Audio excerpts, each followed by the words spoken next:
Part 108, Gretchen. Mapanlinlang ang anyo ng isang taong desperado pero mas mapanlinlang ang puso ng isang taong sanay sa pananakit. Kamusta mga ka-Ashlon? At gaya ng pangako ko, muli tayo nagbabalik. At sa kabanatang to, masusubukan ang tatag ni Gretchen sa pagharap sa kanyang ina na si Teresa. Ngunit habang pilit niyang sinasara ang pinto ng kanyang nakaraan, isang bagong panganib naman na naghihintay sa mansyon ng mga Okamori. Sa pagdating ni Warren Okamori, sapat na kaya ang kabutihan ni Gretchen para protektahan si Grandma Hermania? O ito na ang simula ng mas madilim na kabanata? Nako, mukhang hindi titigil ang mga kontrabida hanggat hindi nakakapaghasik ng lagim. Hindi na natin papatagalin pa, kaya simulan na natin. Please, Gretchen, kahit ngayon lang tulungan mo ko, pagsusuma mo pa nito. Panay ang iyak ni Teresa pero palihim niya pa rin pinagmamasdan ang reaksyon ni Gretchen. Alam niya kung gaano ito kabait at isa pa, kung hindi siya papansinin ni Gretchen, may isa pa naman siyang anak. At habang nakalood siya sa harapan ni Gretchen, nakita niya may iilan ng panauhin ang napapadaan sa gawin nila.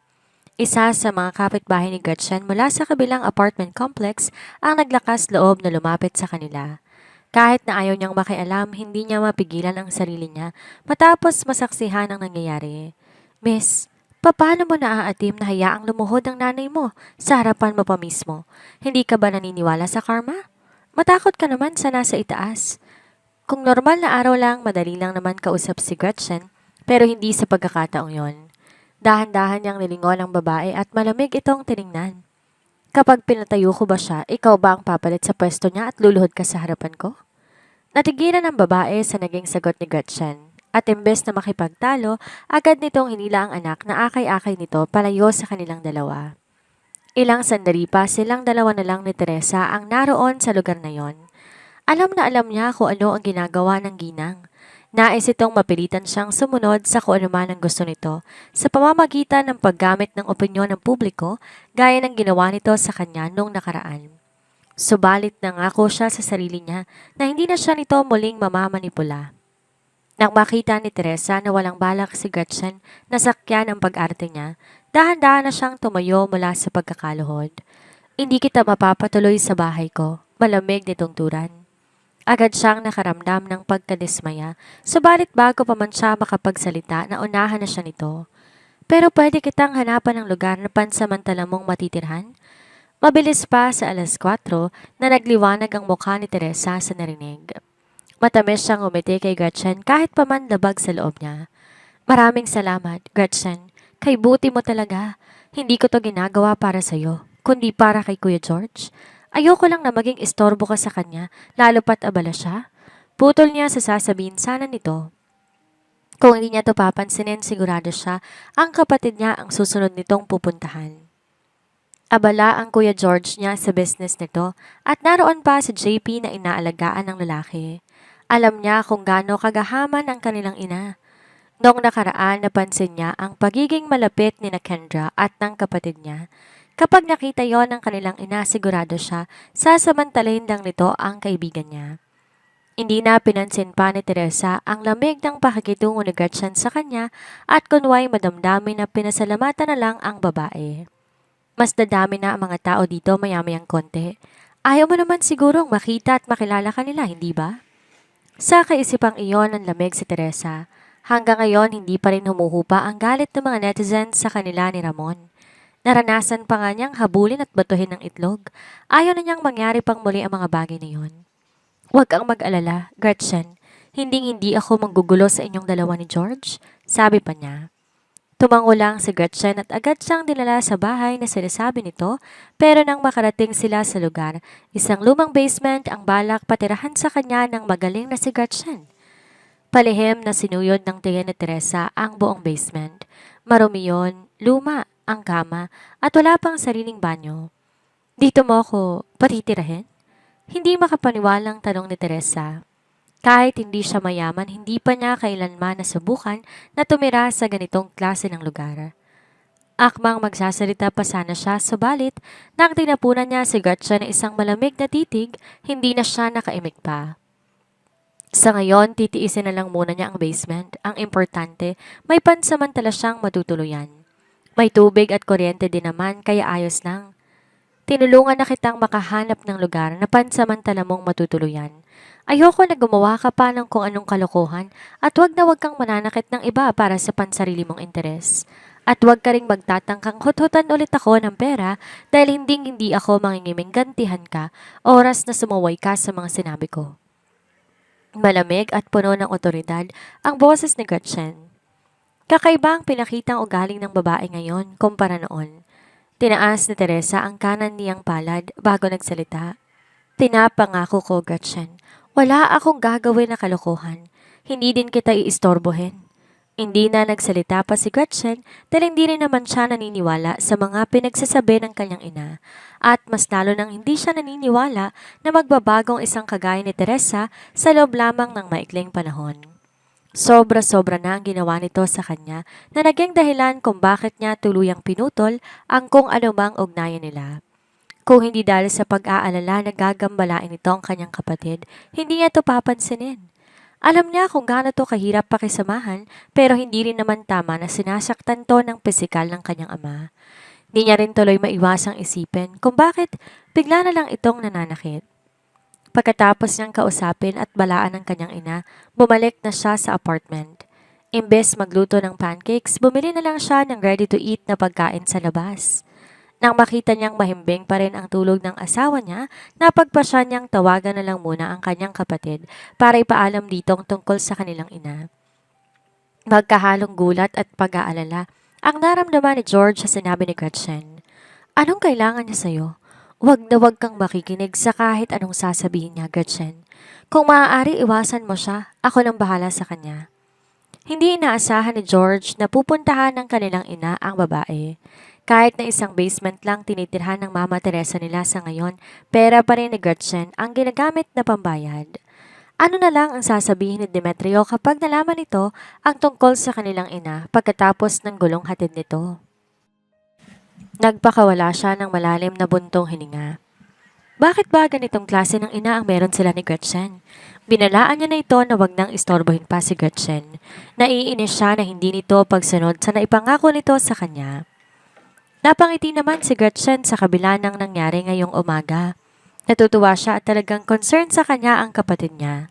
Huwag kang masyadong mag-alala tungkol sa akin, kuya. Nasa malapit ko lang naman siya pinatira.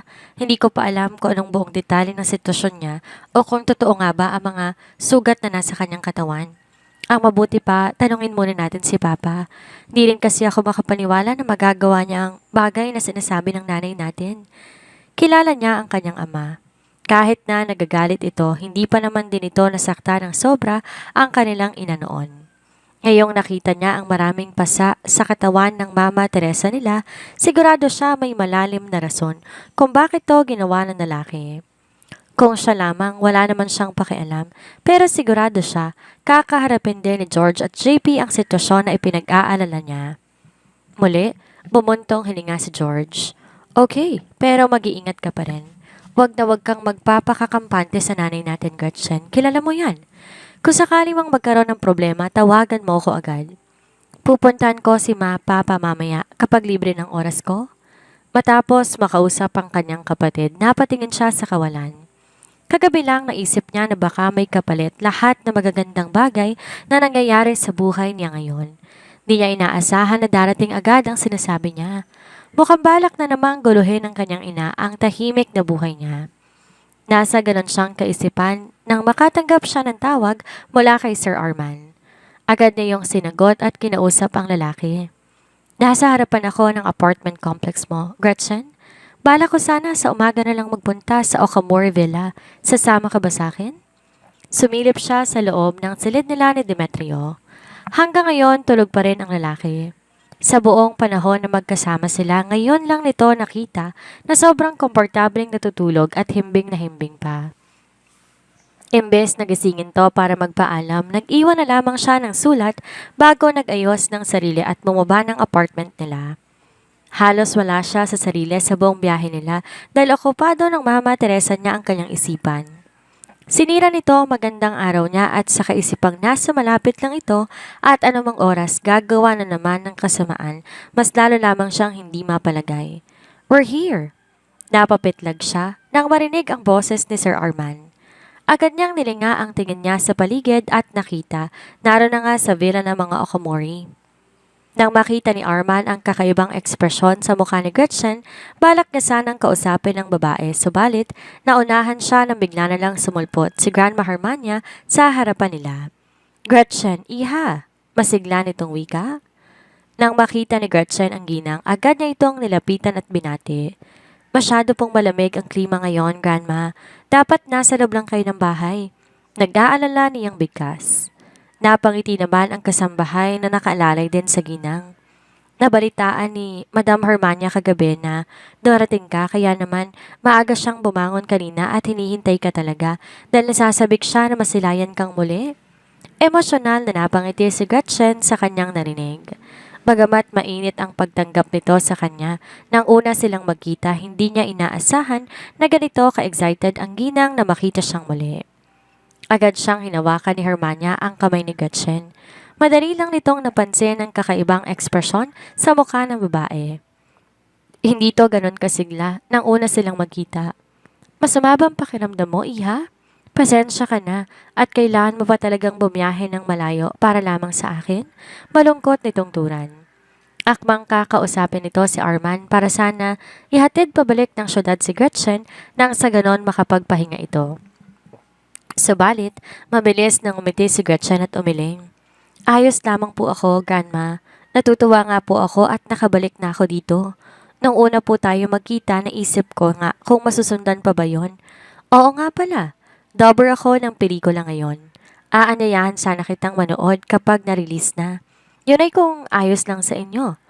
Lumawak ang ngiti sa labi ni Hermania dahil sa sinabi ni Gretchen. Matanda na ako, kaya hindi ko inaasahan na may mag-iimbita pa sa aking manood ng palabas. Pero dahil ikaw ang nag-anyaya, sige, hindi ko palalampasin yan. Napahanga naman ang kasambahay habang pinagmamasdan si Gretchen. Ang ganda-ganda nito. Yung tipong hindi ka magsasawa kahit na buong araw mo itong titigan. Maging si Hermania ganun din ang nararamdaman. Nagpapasalamat talaga ako at narito ka. Pakiramdam ko nalilimutan ko ang kalungkutan kapag nakikita kita. Huwag po kayong mag-alala. Pwede ko naman po kayong bisitahin dito ng madalas. Ngayong bago ng trabaho ko, mas marami na akong libreng oras. Hindi ba ako makakaistorbo sa'yo? Agad na umiling si Gretchen. Hindi po, Grandma. At mukhang maganda po itong lugar ninyo para dito ituon ang buong oras ko ngayong araw. Madamdamin na napangiti si Hermania at marahang pang pinisil ang kamay ni Gretchen. Lagi kang welcome dito at aasahan ko yung sinabi mo. Napangiting muli ang kasambahay na nag-aalaga kay Hermania. Salamat sa presensya ni Gretchen at sumiglang muli ang amo niya. Ilang sandali pa ay iminiwestra na ni Hermania kay Gretchen ang isang nakasarang pinto. Nandito ang mga antique collection ng mga Okomori. Karamihan sa mga yan galing pa sa mga sinaunang henerasyon ng pamilya. Ang iba naman galing sa mga antique auction sa loob na nagdaang taon. Pagkasabi ni Grandma Hermania na mga katagang iyon, binuksan ng kasambahay ang pintuan. Di mapigilan ni Gretchen na mapasinghap. Hindi lang basta basement at nasa harapan nila, kundi nagmimistulan na yung isang malaking museum. Una mong makikita ang matayog na koridor na may halos umaabot sa 20 meters na glass display cases at ibang mga klase ng mga porcelain vases. Kung hindi siya nagkakamali, nasa halos lampas 100 yon na may iba't ibang hugis at disenyo. Sa kabilang glass display naman ay ang iba't ibang klase ng mga jewelries na naaayon sa material na ginamit dito at mismong taon kung kailan yon ginawa o napasa kamay ng mga Okomori. Napakarami ding ancient paintings na nakasabit sa dingding habang may malalaking boxes sa isang tabi na naglalaman ng mga scrolls, calligraphy at paintings. Hindi lang yon, pati ang mga glass displays, antique din at maging ang mga ilaw sa buong basement. Nakakalula. Ganito pala kayaman ang pamilyang Okomori. Walang-wala ang antique shop sa napuntahan nila ni Sir Arman kahapon na sa harapan niya ngayon. Hindi pa naman siya nakakapunta sa isang malaking museum pero maikukumpara niya ang basement ng mga Okomori sa nakikita niya sa mga palabas sa telebisyon. Kung variety at quantity ang pag-uusapan, kayang-kayang suportahan ng koleksyon na meron ang mga Okomori ang isang museum. Marami pa nga sa mga yon ang naroon pa sa box at hindi pa nadidisplay. Agad na nakakuha ng pansin ni Gretchen ang isang porcelain vase na may pinaghalong puti at asul na kulay. Hindi ba't panahon pa to ng Qianlong? Hindi makapaniwala niyang sambit. Nakita niya iyon sa video na napanood niya at nagkakahalaga lang naman ang vase ng 10 million euros. Napangiti naman si Grandma Hermania nang magawi ang kanyang mga mata sa bagay na tinutukoy ni Gretchen. Regalo sa akin niya ng ama ni Helena noong ika-50 taon kong kaarawan. Nabanggit din sa akin mismo ni Helena na may naamoy siyang mabangong aroma sa vase. Nilapit ni Gretchen ang kanyang ilong sa vase at inamoy yon. Ilang sandali pa namilog ang kanyang mga mata. Gawa sa agarwood ang vase. Milyones din ang halaga ng isang agarwood kung pagsasamahin lahat, nasa 50 million euros ang halaga na naturang regalo. Ito naman ang autumn cold na painting. Masyado akong mahilig sa pagpipinta ng kabataan ko, kaya binili to ng aking ama bilang regalo sa akin at inatasan akong kopyahin ang naturang painting. Kalaunan hawig na ang gawa ko sa orihinal na pinta at mahirap nang masabi kung saan ang tunay. Natatawa pang kwento ng ginang. Mataman pinagmasdan ni Gretchen ang ekspresyon ni Grandma Hermania. Tunay ang mga ngiting sumilay sa labi nito ngayon. Sa kaisipang lumaki to sa marangyang buhay, sigurado siyang mahirap din para sa matanda na bitawan ng mga bagay na naririto sa basement. Masyadong mahalaga ang mga bagay na nandito, Grandma. Sayang naman kung ibebenta mo lang pagkatapos mong itago ng maraming taon, lalo pat dala ng mga bagay na yan ang alaala mo noong unang mga panahon. Huminga na malalim ang matandang babae bago napailing. Matanda na ako, Gretchen. Ilang araw o buwan na lang hihintayin ko at mawawala na ako sa mundong to. Maraming taon na rin na nakatago ang mga to sa basement. Mawawalan lamang sila ng halaga kung walang makakakita sa kanila. Nalungkot naman si Gretchen na makita ang mabilis na pagbabago sa mood ng ginang. Sa kabila ng ngiti nito kanina naroon pa rin pala ang pagluluksa. Niyakap ni Gretchen ang braso ng matandang babae bago siya nagsalita. Anong malay natin kung aabot pa po kayo ng marami pang taon? Isa pa, hindi naman nawawalang halaga ng mga yan kahit na nakatago lang sila dito. Nakadikit sa kanila ang mga masasaya mong alaala. Parang maihahalin tulad lang din natin sa wine. Kahit naubos mo ng laman, maiiwan pa rin ang mabangong aroma nito sa bote. Ilang sandaling natahimik ang ginang at maya-maya lang tumango bilang pagsang-ayon. Tama ka, pero kailangan ko pa rin magbawas dahil sobrang dami na nila. Pwede mo ba akong tulungan mamili ng ibebenta ko? Bala kong i-donate sa charity ang pera sa pangalan ng aking apo. Tumango na rin si Gretchen bilang pagsang-ayon. Ilang sandali pa masyado na siyang nalibang sa ginagawa nila kaya hindi niya namalayan lampas 2 oras na pala sila sa loob. Grandma, bakit hindi mo na tayo lumabas para makapagpahinga po kayo? Suhestyon niya. Nag-aalala siya na baka mapagod ng gusto ang matanda kaya nais niyang lumanghap muna to ng sariwang hangin. Pumayag naman to at nagutos sa kasama na ipaganda sila ng makakain. Nagtungo sila sa hardin sa likod ng villa, saka lang napansin ni Gretchen na doon pala ibinaon ang mga gamit ng yumaong si Helena Okamori at nagmistulang puntod ng babae. Partikular tong nakapwesto sa isang malaking puno na nakaharap sa hardin. Umihip ang hangin dahilan para mahulog ang mga dahon mula sa puno at bumagsak sa lupa. Pakiramdam niya napakalungkot ng tanawing iyon. Agad niyang naisip si Grandma Hermania. Ano kaya ang nararamdaman nito sa tuwing nagagawi ang ginang sa lugar na yon? Labis-labis siguro ang kalungkutan nito at kapag lagi itong malulungkot, makakaapekto yon sa kalusugan ng ginang at malaki ang tsansa na magkasakit ito. Bakit ba naisipan ng pamilya ni Grandma Hermania na doon ilagay ang puntod ni Helena? Di ba nila inisip ang mararamdaman ng matanda? Sa kaisipang iyon, di niya na napigilan pa ang sarili niya. Agad niyang nilapitan ng isang kasambahay na lalaki na nakatayo ilang sentimetro ang layo mula sa matandang babae. Kuya, pwede po ba akong humingi ng pabor? Bumulong si Gretchen sa kausap niya. Mataman naman tong nakinig at maya-maya pa tumango na bilang pagsang-ayon. Ilang sandali pa uminom na ng tsaa si Gretchen kasama si Grandma Hermania sa hardin. Marahang itinulak ni Hermania ang isang platito na may lamang hiniwang cake papalapit kay Gretchen. Subukan mo tong flower cake, iha. Masarap yan. Sigurado ako magugustuhan mo yan. Magiliw na sambit ng matanda. Tumango naman si Gretchen. Katunayan, gutom na talaga siya. Madalas din kumakalam ang sikmura niya ngayong nagdadalang tao siya. Pagkatapos malagyan ng laman ang kanyang sikmura, bumuti na ang pakiramdam niya. Nagningning ang mga mata ni Gretchen nang matikman niya ang flour cake na sinasabi ng matandang Okamori. Ang sarap nga! Hindi niya mapigilang bulalas. Ang bango pa! Napangiti naman si Hermania nang makitang nagustuhan ni Gretchen ang cake. Homemade yan kaya masarap. Paborito yan ni Helena noon kaya padalas ako magpagawa ng ganyan. Mamaya padadalhan kita pag uwi mo. Maraming salamat po, Grandma. Di naman mapuknat ang ngiti sa labi ni Hermania habang pinagmamasdan si Gretchen na maganang kumakain. Hindi niya maipaliwanag subalit napakagaan talaga ng loob niya sa babae. Yung tipong para bang matagal niya na itong kilala. Makalipas ang halos kalahating oras, dumating na ang ipinadeliver ni Gretchen na bulaklak. Sinamantala ni Gretchen ang pagkakataon para ihanay yung mga bulaklak sa puntod ni Helena para magmukhang masigla ang paligid. Nagulat naman ang matanda nang makita ang ginawa ni Gretchen. Hindi siya nakapagsalita at nanatili lang nakatitig sa puntod ng kanyang apo. Dumaloy ang pag-aalala sa sistema ni Gretchen nang makita ang reaksyon ng matandang babae, lalo na nang mapaiyak na ito. Pasensya na po kayo, Grandma, kung kumilos po ako nang di nagpapaalam sa inyo. Naisip ko lang po kasi na malungkot ang paligid kaya nilagyan ko ng bulaklak para gumaan ang pakiramdam natin kapag tumitingin tayo sa puntod ni Helena.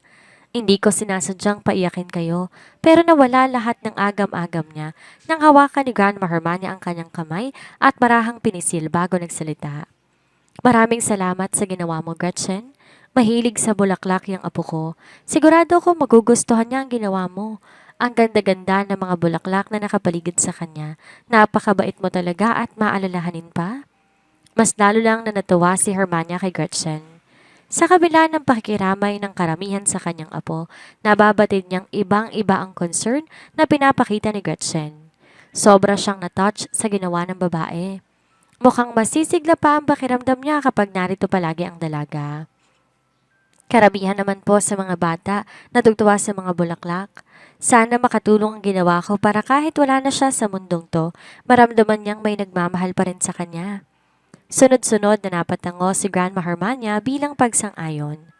Gumaan ang pakiramdam niya at para bang natunaw na lang bigla ang lahat ng pag-aalala at kalungkutan niya. Naupo ang dalawa sa ilalim ng puno habang nagkukwentuhan. Maganang sinasalaysay ni Hermania ang mga bagay na tungkol sa apo niya nung bata pa ito. Lihim namang natawa si Gretchen na makitang tila nawala ang mabigat na nakadagan sa dibdib na matandang babae. Pati na ang kasambahay na kahingan ng maluwag sa nakikita nila. Ilang araw nang malungkot si Madam Hermania na ipinag-aalala nila ng husto pero magmula nang dumating si Gretchen, nagbago ang mood na matandang babae. Sana maglagay si Gretchen sa mansyon para mas gumaling pa ito mula sa kalungkutan na nararamdaman ito. Pagkatapos na magmerienda ni na Gretchen at Hermania, bumalik na si Gretchen sa basement para ipagpatuloy ang ginagawa niya. Saktong nakapasok siya sa loob, siya namang pagdating ni Warren Okamori sa mansyon. Ibang-iba na ang aura ng lalaki kaysa noon. Ngayon, siya ng head ng pamilyang Okamori. Nang makita siya ng kasambahay, sunod-sunod sa pagyuko ang mga ito para magbigay galang sa kanya. Nandito na si Master Warren. Magandang araw po. Maganda naman ang mood ni Warren habang naglalakad papasok. Ngayong wala na si Helena, sigurado siya nang mamamahala sa lahat ng meron ang pamilya nila. Isang bagay na lang ang kulang. Kailangan mawala sa landas niya ang matandang babae nang sa ganon mapasa kamay niya na ang kontrol sa lahat. Nakakamangha talaga ang busilak na puso ni Gretchen mula sa pagpapatira sa kanyang ina sa isang basement hanggang sa pagbibigay ng ngiti sa nagduluksa na si Grandma Hermania. Pero sapat na kaya ang mga bulaklak na inialay niya para sa kapayapaan ng mga Okamori? Lalong umiinit ang mga tagpo dahil narito na ang sakim na si Warren. Ano kayang gagawin niya kapag nalaman niyang may isang Gretchen na unti-unting nakukuha ang loob ng matandang Okamori? At si Teresa, paninindigan kaya niya ang kanyang pangako o gagawa na naman siya ng paraan para mabulabog ang buhay ni na Gretchen at Demetrio? I-comment nyo ang inyong mga hula, mga ka-Ashlon TV. Kung kayong tatanungin, dapat bang magtiwala si Gretchen sa biglaang pagbabago ng kanyang ina? Huwag kalimutang i-like ang video na ito at mag-subscribe para hindi mahuli sa susunod nating kabanata. Muli po, ako si Miss Sandra, nagpapaalala na hindi lahat ng lumuluha ay nagsisisi at hindi lahat ng nakangiti ay kakampi. Hanggang sa muli, God bless sa inyong lahat. Huwag po kayong aalis dahil susunod na ang isa pang kabanata.